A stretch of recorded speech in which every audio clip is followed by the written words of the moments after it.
In casinos across the globe, gamblers bet their bank accounts on games of chance.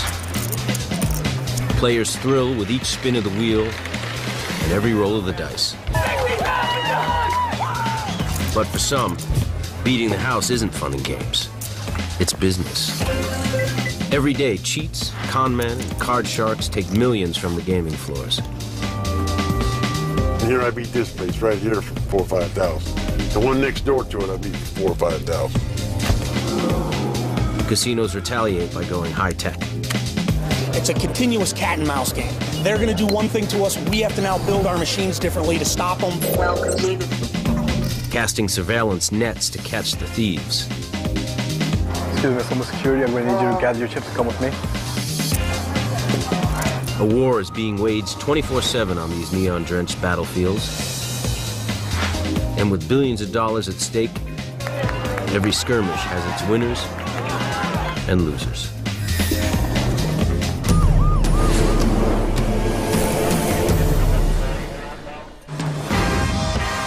The Las Vegas Strip. Its attraction is undeniable. Millions check into this shiny world to gamble, see a show, have some fun. Across the country, players contribute over $30 billion of their hard-earned money to casinos annually. The vast majority of these gamblers come prepared to win or lose, on the level. But the cheats have a different approach. They steal. And for casino professionals like Jim Hartley, it's hard telling the two apart. Everyone and anyone can be a suspect. Everyone's going to cheat. And I got to be honest, that's the way I look at something, is everybody lies, everybody cheats, everybody steals. You can cheat at blackjack, at the craps table,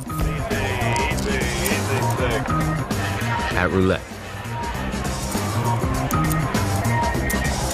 But it turns out nothing's more vulnerable to a cheating heart than a slot machine.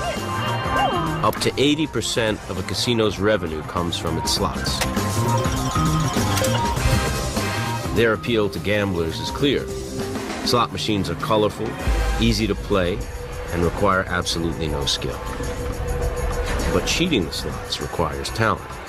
The difference between me and the gambler who gets a thrill from just gambling, I don't gamble.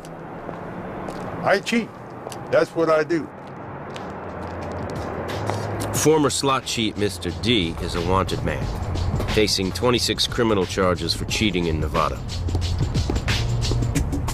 He's granted us permission to film his interview at this undisclosed location in Vegas. What I find attractive about cheating slots is I'm anonymous. I'd walk up to a machine, not a person. Mr. D started out as a card shark.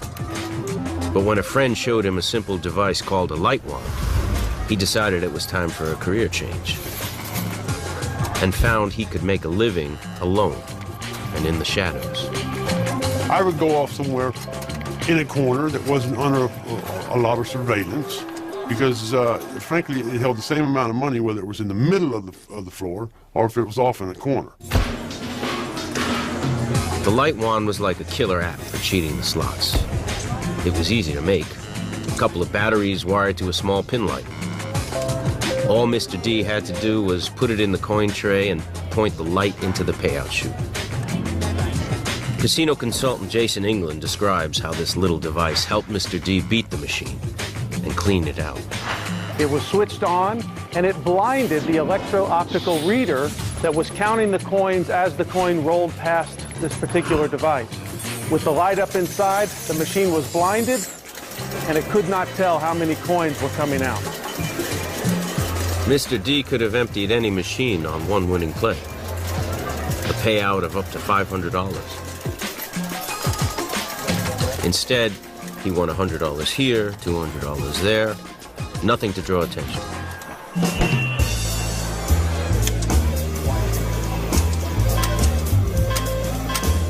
In order to be successful at this, you have to be content to rank with the common herd. You can't let everybody know that what you can do. Otherwise, you'll get arrested, right? So you have to keep a low profile.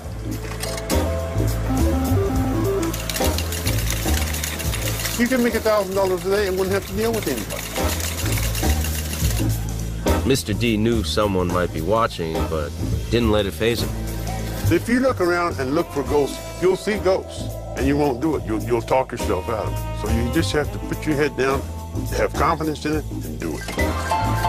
The light wand was one of the most successful devices in the history of slot machine cheating. It was probably the device that took more money out of the industry than any other. And while we're not exactly sure how much money was stolen during the light wand era, estimates run into the high hundreds of millions of dollars. Mr. D estimates he cheated casinos out of nearly $1 million over 10 years using the light wand. And he didn't lose much sleep over it. The casinos that I beat, I didn't look at beating a casino. There wasn't a face there in front of me. You know, I looked at it like I'm beating a machine. To protect their profits from grifters and con men like Mr. D, casinos are spending millions on surveillance technology. At the newly opened Aria Resort and Casino in Las Vegas, spying on cheaters has been taken to the next level. Director of Surveillance Ted Whiting is allowing television cameras inside his command post for the first time. From this vantage point, Ted and his staff can monitor the action on the gaming floor from any of over 1,000 cameras. Everything that goes on inside the casino, table games, slots, poker, cage, racing sports, etc., that is the domain of this department here. Well, the role of a surveillance director and everyone who works in surveillance is to protect the casino's assets.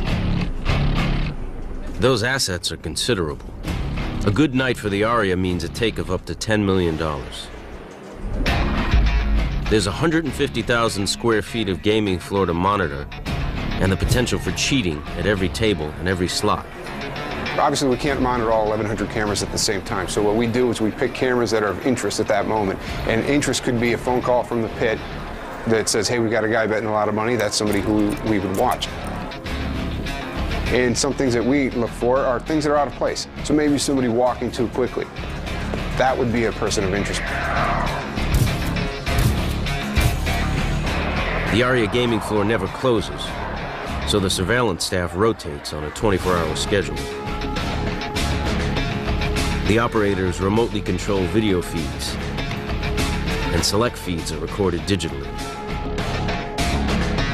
When we see someone who we suspect is cheating and we have the video to prove it, that's when we call security.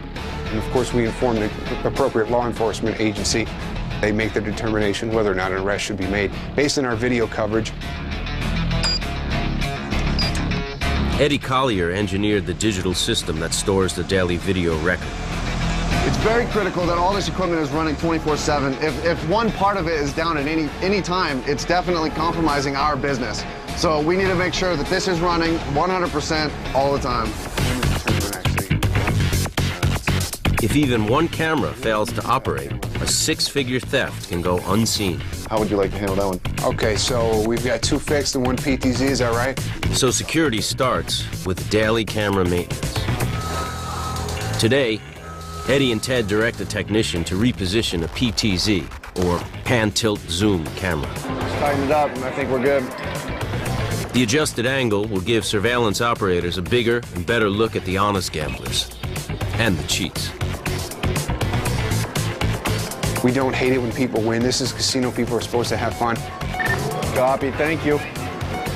Some people win, it's okay, but that's where I come in. That's when I have to analyze the play and make sure that it wasn't an advantage or a cheat. If somebody beats us, it's fine, as long as we know why they beat us and that it was a clean win. Thanks for us. Excellent job.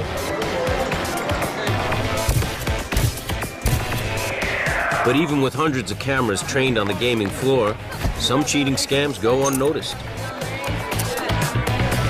And casinos have lost tens of thousands with one roll of the dice.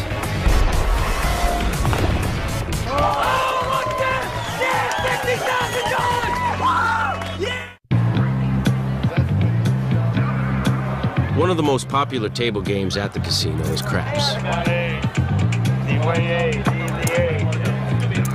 It's a favorite of high rollers who like the odds on the winning combinations. An opening roll of 7 can pay out up to 4 to 1. Betting on a roll of 2 or 12 can pay a whopping 30 to 1. A hot hand with the dice and big bets can mean thousands of dollars to a lucky gambler.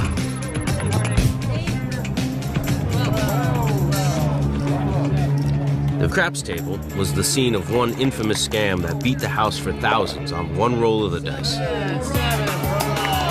4 cheats worked as a team to pull this con off.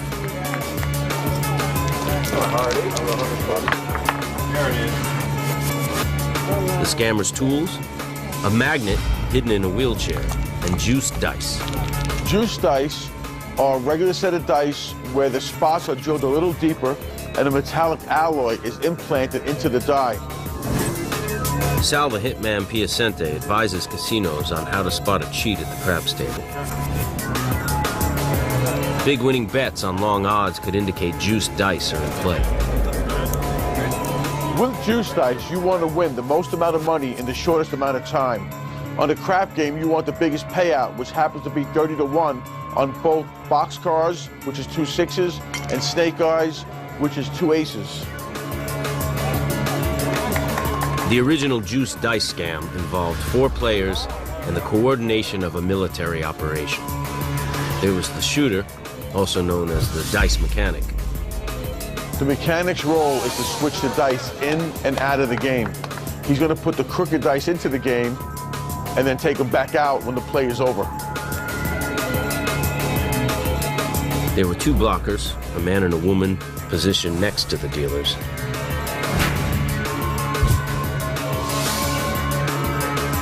Blockers are the most important part of the team because they distract the dealer off the action for that split second. The 4th teammate operated the magnet hidden in the base of his wheelchair. He's the one placing the magnet under the table in order to control the dice, and he's the one that flips the switch. Here's how they worked it. 2,000 on aces. One of the blockers makes a big $2,000 bet on snake eyes. The last-minute wager diverts the dealer's attention for a split second. That's when the mechanic switches in the juiced dice. The dice are thrown. The blockers place late bets to distract the 2 dealers. And the magnet is switched on when the dice reach the end of the table. The result? Snake eyes and a $60,000 payout. Now, all hell will break loose on the table. $60,000! Yeah! This person just won $60,000. The casino employees are not going to know what hit them. $60,000! The trick in pulling this scam off is everybody working together as one. 2,000 on snake eyes. The switcher has to be very proficient in getting the dice in. The blockers have to be very proficient in distracting everyone. And of course, the person in the wheelchair has to be proficient in his timing and making sure he hits the magnet at the right time. Now all the mechanic has to do is switch back the casino dice before the next roll. The team leaves the table one at a time. And the casino doesn't even know it's been had. Here you go, dealer's money. Thank you. Thank you. Thank you. Thank you very much. Table 11 is security. We have But pulling a scam like that today would probably have different results. Late bets tip surveillance personnel like Ted Whiting to look harder at the win. Swapping dice happens so fast that there aren't a lot of things you can see. So what you have to look for is what the play looks like. The wheelchair, he's up to something, right? They're going to make their switch quickly. The guy shooting the dice probably isn't going to be the one betting the money. The guy betting the money is his buddy, who they act as if they're not together. You're going to see late bets coming in and arms flying around. That's unusual. So that's when we would get involved. As soon as we see that kind of suspicious move, we run the video back in an instant, and we can grab them right away.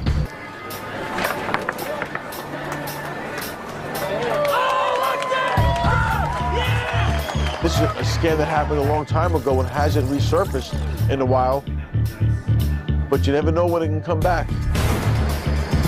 Most cheats defeat casinos working simple scams, such as chip pinching and card swapping.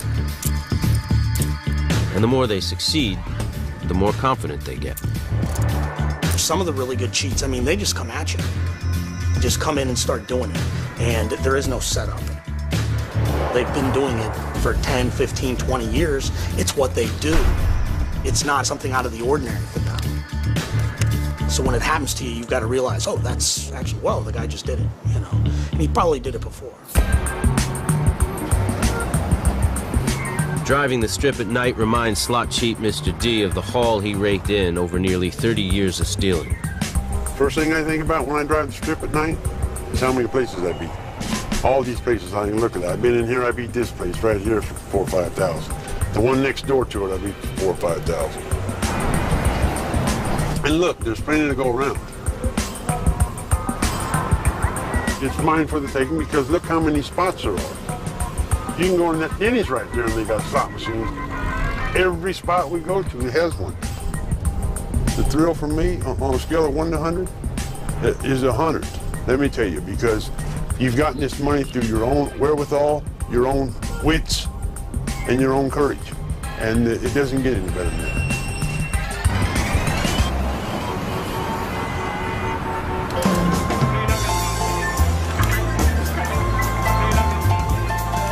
In the 1990s, when casinos were bilked of millions by cheats with light wands, they decided to get rid of coin slots altogether. Ironically, the success of the light wand caused its demise. The man who invented it started selling it to different people for large amounts of money. It just got to be too well known. And then consequently, the slot machine makers took steps to stop it. My response to the light wand becoming obsolete was panic, because that was my major way of making a living. And here it was coming to an end. Looking for something cheap-proof, slot manufacturers converted the machines to accept folding cash and make payouts on paper. Slot cheats quickly found a weakness in the new machines and came up with a second-generation light wand, the credit blaster. A credit blaster is an electronic device that simulates the signal generated by the bill validators that are mounted on every single slot machine. These credit blasters can rack up hundreds of fake dollars on a machine that can then be cashed out as if they were real. The best credit blasters are typically designed to look like an everyday object. For instance, this one is disguised as a simple key fob or garage door opener. Since the bill validator was out in the open, the cheat needed to be hidden from surveillance. So Mr. D decided to bring in a partner. If I was making 1,000 a day, I could just as easily make 2,000 a day if I had someone else. I wanted someone there to blocking out the video, so if they couldn't see me doing it on video, even if I did get arrested, I would eventually beat it in court. The first time he used the blaster, Mr. D ripped off $300 worth of false credits in a matter of seconds. I was so happy. I mean, this was the epitome of slot cheating. I could win 10 times more money in 10 times less time. And I could win just as much as I wanted to. So however greedy I wanted to be, that's how much money I could win.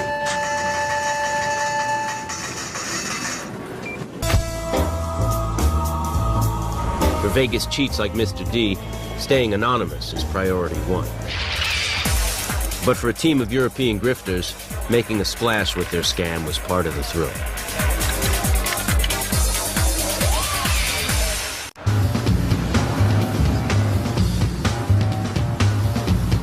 Casinos spar with scam artists on gaming floors around the globe.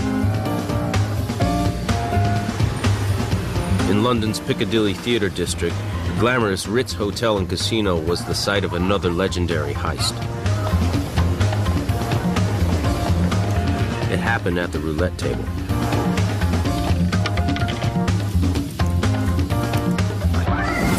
Alexis Conran, host of BBC's The Real Hustle, explains why cheating at roulette is such an attractive prospect.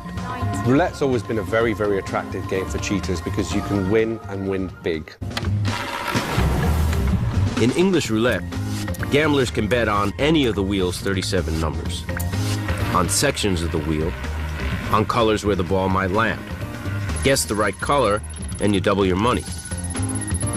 Guess the precise number where the ball lands, and it's a 35-to-1 payout.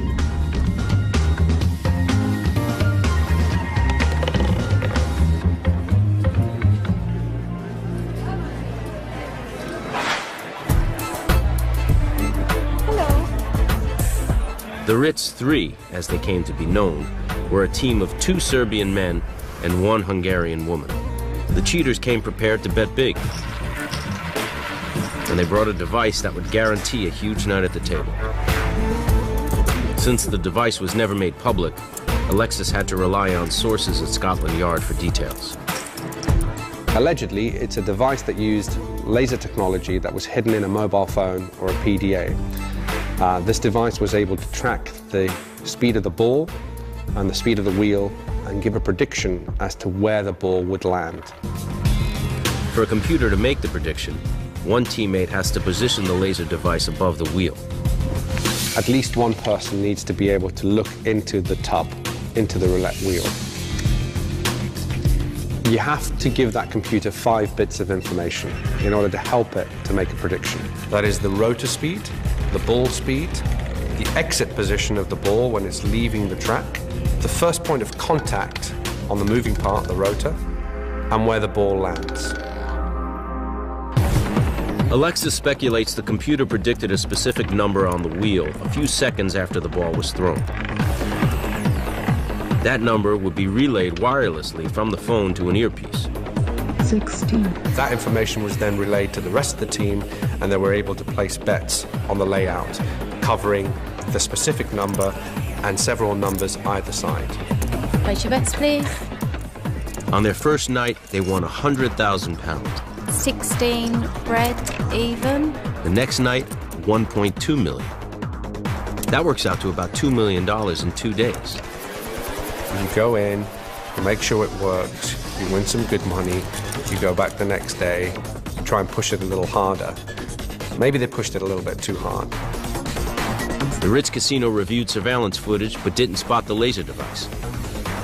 Still, they were sure something was wrong, so they called on Scotland Yard to detain the 3 grifters and hold them for questioning. To date, details about this scam have never been made public, for obvious reasons. Now, the reason we're not going to know exactly what they've done is because it's in no one's interest for that to be public knowledge. Scammers don't want people to know what they're doing. Casinos don't want people to know what scammers are doing to them. Since England had no law against using computers in a UK casino, and because it didn't physically interfere with the game, the cheats were eventually freed and allowed to keep the money. This way of cheating is everybody's dream. It's knowing an outcome before it happens. It's being able to guess the lottery numbers before they're drawn.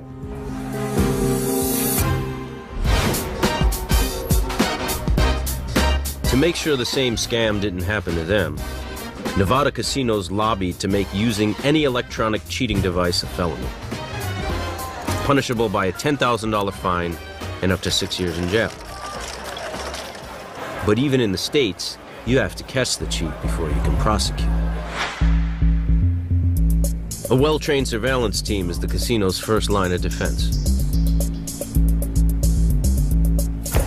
Here at the Aria Casino, thousands of gamblers crowd the gaming floor on a busy night. Spotting the thief requires a trained eye.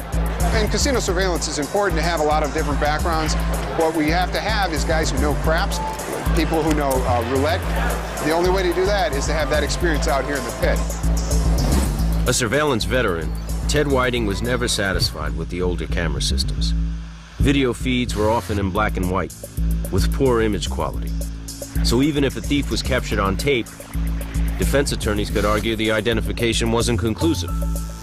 Inconclusive. That was the first word I learned 16 years ago when I started in surveillance. The guy who's training me said, here's the most important thing you're going to learn, inconclusive. I hated that term because I don't ever want it to be inconclusive. I always want to bring every issue to resolution.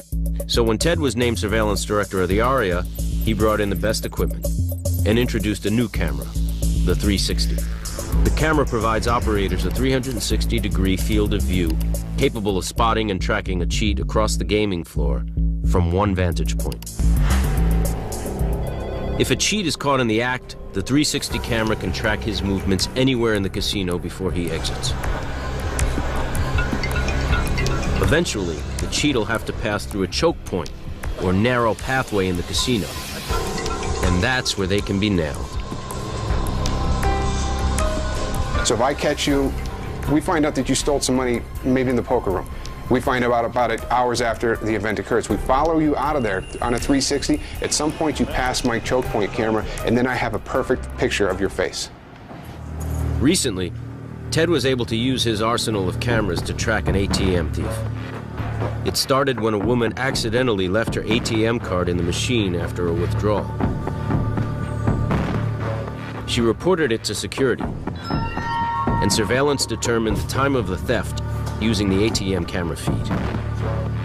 The 360 camera tracked a suspect across the floor, and within seconds, they ID'd their man. He was followed through the Aria until he reached a choke point at the exit. Ted now had an image of the thief's face, which he posted electronically to all MGM properties. The thief was caught the same day. He was actually playing at a sister property. He was sitting at Bellagio, where they alerted their security department that this theft occurred at Aria, and he was picked up while he was sitting there.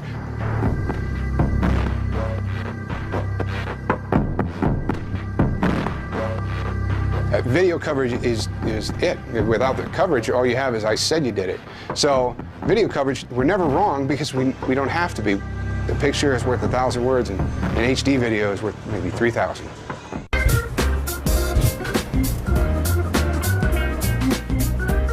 Enter any casino on the Vegas Strip, and you'll always find plenty of action at the blackjack tables. That's because the rules of the game are relatively simple. Add face cards and number cards together to beat the dealer without going over 21. Your chance of winning the hand is 4 in 10, so the house always has the edge. But casino blackjack has a weakness, and gamblers have always tried to exploit it. The weakness? A finite number of cards in play. The way to exploit that? Count every card that's dealt. My name's Josh Axelrad, and I used to be a professional card counter. Over the course of about 5 years of playing blackjack for a living, I took about $700,000 off the tables. When I first heard that there was this thing that you could do in a casino to genuinely win, my first thought was, that's what they're for. That's why they built Las Vegas, for this one thing. And it was like being handed the key to this entire city.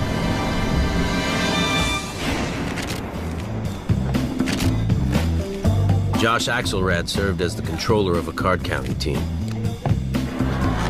By using some very basic math, he could calculate the ideal time to bet big, counting the 312 cards in the 6-deck shoe. Blackjack is beatable because of a coincidence, sort of intrinsic to the math of the game. You're trying to identify situations where those cards that you like, the player favorable cards, generally the 10s and face cards and aces, are greatly concentrated. And you do that by keeping what we call the running count, a running tally. The running count comes from adding and subtracting values for each card dealt from the shoe. Low number cards, deuces through 6s, are +1. Face cards, 10s and aces, are -1. 7 through 9 cards are neutral. The higher the count goes, the more face cards are left in the shoe, giving the advantage to the player, not the dealer. And when you get a big positive number, when your tally is a big fat plus number of some kind, it means that you've seen far too few of the good cards so far in the game. And what that means is that the remaining deck is unusually rich in those cards. So that's when you start raising your bet. To keep a low profile, Josh relied on a big money teammate to make the large wagers. When Josh knew the count was in his favor, he put his drink in his left hand. That was the signal for the big player, or BP, to enter the game. Josh gave him the count by using his chips. we would use chip signals to indicate how many of those units the BP was supposed to bet on each of two spots. And if we're using two different color chips, the higher denomination chip counts as 5 units, the smaller counts as 1. Nice bets, everybody.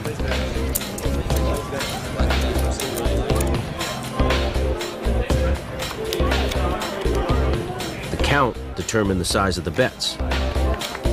When one of the BPs comes into a shoe, he's typically going to be betting between 2 hands of 500 all the way up to 2 hands of 10 grand. And if the BP got hot, the team's take could be in the 6 figures.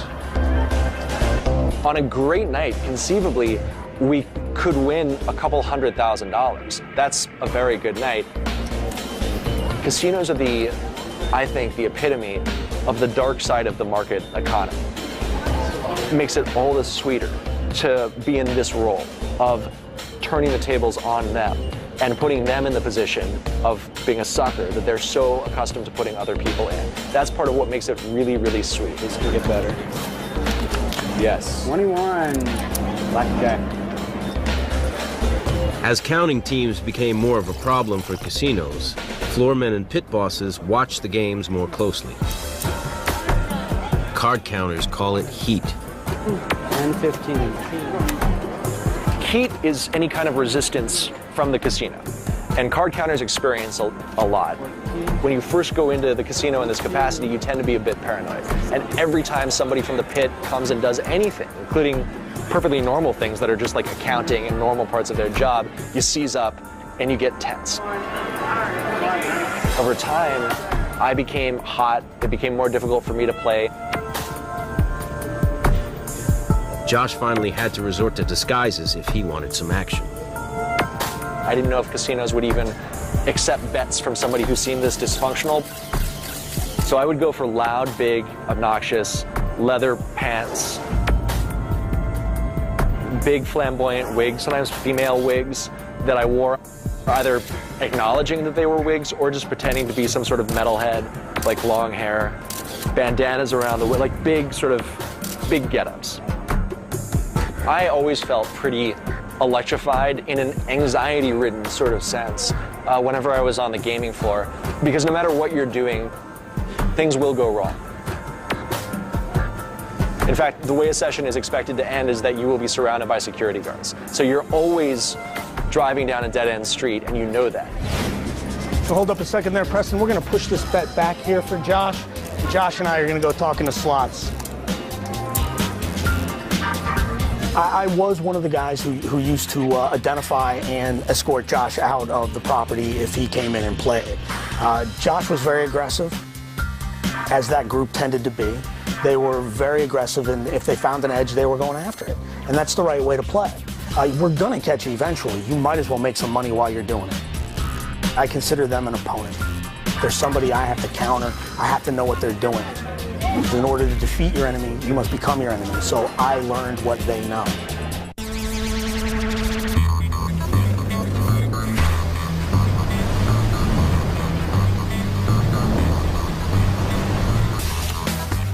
With a surge in blackjack card counters over the past decades, casinos have started sharing information with each other. After a team hit one Vegas casino, word traveled quickly up and down the strip. The counters got the message they weren't wanted. And since the casinos are privately owned, teams could be removed from the tables at any time. They are very good at their craft. They work very hard to gain that advantage, and they're coming at you in a completely legal fashion. They are not doing anything wrong. We don't like it, but that doesn't make it illegal, does it? Josh Axelrad thinks the casinos are still vulnerable to card counters who are willing to be aggressive. It's a beautiful thing, and I do think it's beautiful, and I encourage you to go beat the casino, but I encourage you to do it for real, meaning understand that when you go in there, you're not there recreationally, you're there to do business. Blackjack, blackjack. I recommend aggression. I recommend trying to get thrown out. The best stories are always about the time you got thrown out anyway, so like, why d*** around? Go do it.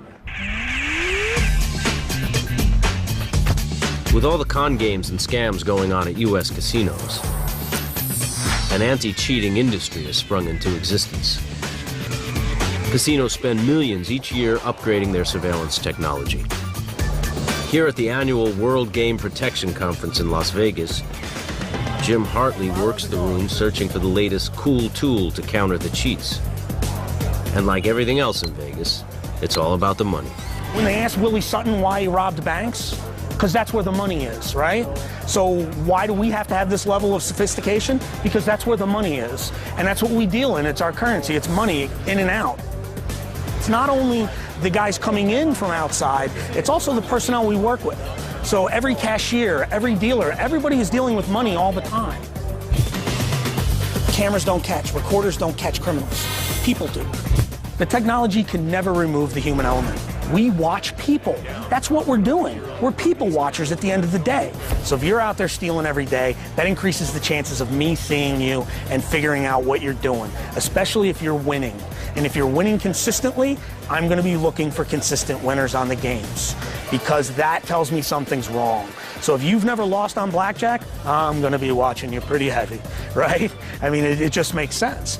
With professional cheaters, card counters, and con men stealing millions every year, casinos can never let down their guard. It's a continuous cat and mouse game. They're going to do one thing to us. We have to now build our machines differently to stop them. The Borgata in Atlantic City is the top-grossing casino in New Jersey, raking in up to $700 million a year. For Borgata Director of Surveillance, Greg Schaff, preventing casino theft means always staying one step ahead of the cheats. We're dealing with the human element. There's people everywhere around the country and around the world trying to figure out ways to rip us off. So it's our challenge to make sure that we evaluate everything that we have and through our systems and information to concentrate on the correct areas to find out where criminal activity could be occurring. Greg recently introduced a remarkable new software system to the Borgata surveillance operation. If you look here, we have Kaimi software combines casino databases, including hotel check-ins, players' gambling history, even employee records. Casino consultant Bruce Bann uses Kaimi to create a digital player profile that helps to identify a potential thief. It has algorithms built in that will tell you if somebody's betting out of their normal pattern, whether they are winning more than they normally should statistically. It also allows you to match addresses, phone numbers between employees and patrons. By having the ability to marry all these together and to do the analytical work through the system, it gives us a great opportunity as it sends alerts when they see an area that's vulnerable. Today, Greg's surveillance team spots a blackjack cheat. She just switched her bet.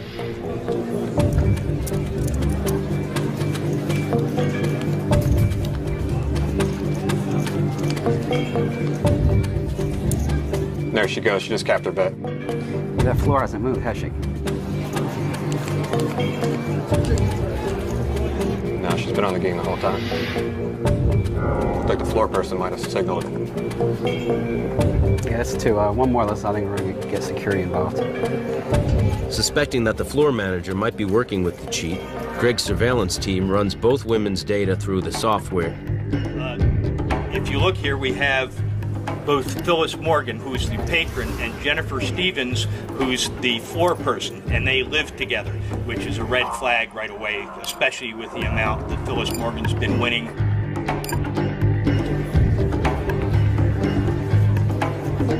She's won $61,700 in her total play. April 10th, all the way to current date, she has not lost one time she's played. Everything is above the win line. That is extremely unusual. There she goes. She just capped her bet. Yeah, and she signaled her too. I'm going to get a security call. Floor person's on the game. Yeah, this is surveillance to security manager.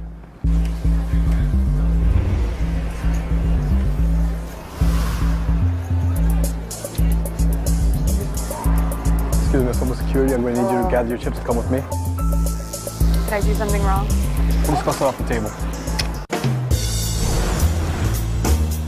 At the Borgata Casino in Atlantic City, The surveillance team has spotted 2 women cheating. There she goes. She just capped her bet.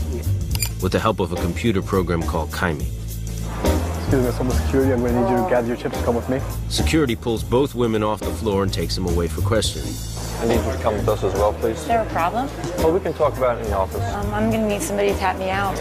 Okay? Thank you. But it turns out this blackjack cheat was just a test for Greg Schaaf's crew. A planted scam to keep his team on their toes. Okay? If you would, thank you. Greg knows the cheats will never stop trying to beat the house.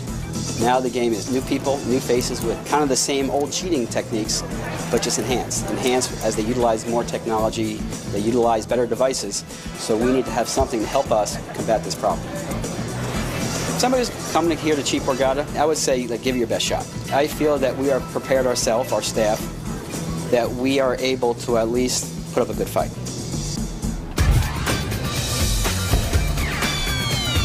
And they'll need to put up a good fight. Because in gambling meccas like Las Vegas, the con men and scammers never sleep.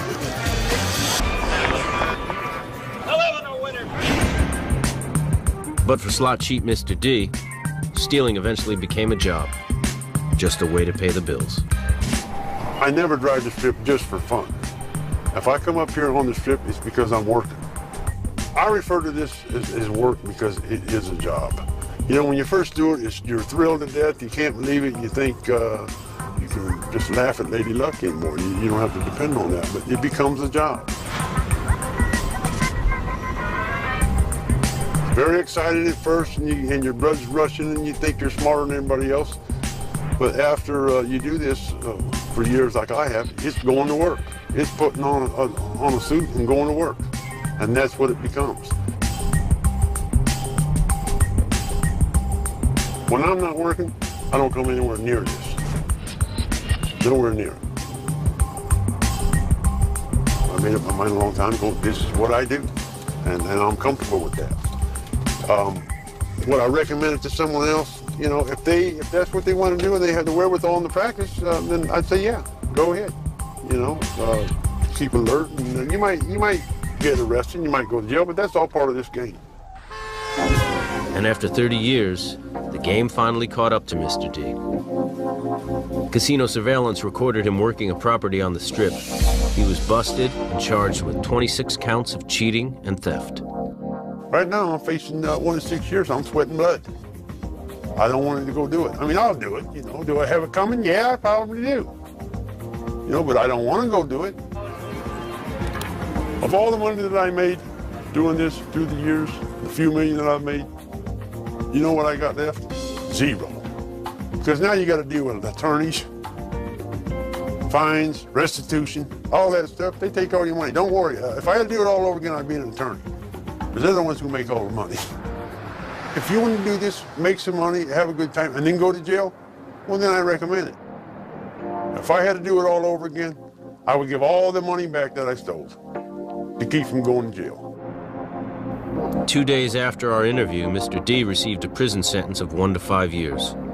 He'll be eligible for parole after 12 months. As the casinos fight to keep cheats like Mr. D off the gaming floors, surveillance pros like Ted Whiting and Jim Hartley maintain a healthy respect for their opposition. People are always going to try to cheat the casino. There's always going to be a dishonest person somewhere who thinks they can outsmart us. But eventually we catch up to it. We exist because the cheats exist. If they didn't come in and try to beat us, they wouldn't need us. But they're always going to try that, so I'm always going to have a job. I guess I need to thank the cheats for pushing that technology and allowing me to be able to do this, because it has been quite a lot of fun.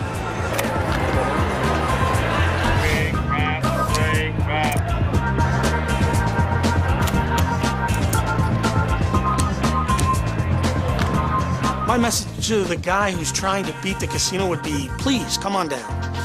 We need our jobs. We need to keep working. They'll teach us something new.